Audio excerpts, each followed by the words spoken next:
یہاں وہ 18 رکوع ختم ہو گئے، نصف اول اس سورہ مبارکہ کا مکمل ہو گیا۔ اب آگے سے خطاب ہے یا ایھا الذین آمنوا، ایک نئی امت آ گئی، چارٹر اس کا آ گیا۔ کیوں بنایا گیا تمہیں؟ لتکونوا شہداء علی الناس ویکون الرسول علیکم شہیدا، تم اب لنک ہو ہمیشہ ہمیش کے لیے محمد اور پوری نوع انسانی کے درمیان۔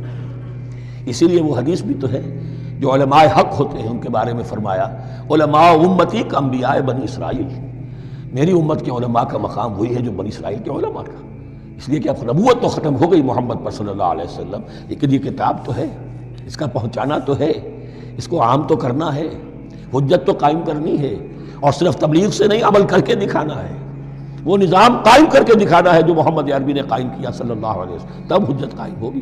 اس کے لیے تمہیں قربانیاں دینی ہوں گی، مشکلیں جھیلنی ہوں گی، جان و مال کا نقصان برداشت کرنا ہوگا، آرام سے گھر بیٹھے ٹھنڈے پیٹوں کفر جگہ نہیں چھوڑ دے گا اور حق نہیں آ جائے گا۔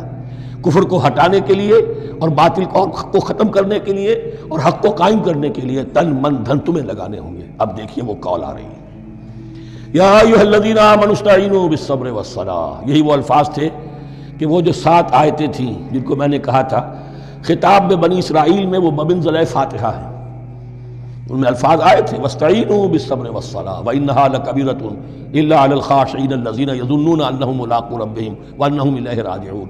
اب وہی خطاب یہاں ہو رہا ہے یا ایھا الذین آمنوا استعینوا بالصبر والصلاۃ، یہ میں بیان وہاں کر چکا ہوں، ان اللہ مع الصابرین، جان لو کہ اللہ صبر کرنے والوں کے ساتھ ہے۔ اس بیعت سے کیا مراد ہے؟ ایک بات تو متفق علیہ ہے، اللہ کی مدد، اللہ کی تائید، اللہ کی نصرت ان کے شامل حال ہے۔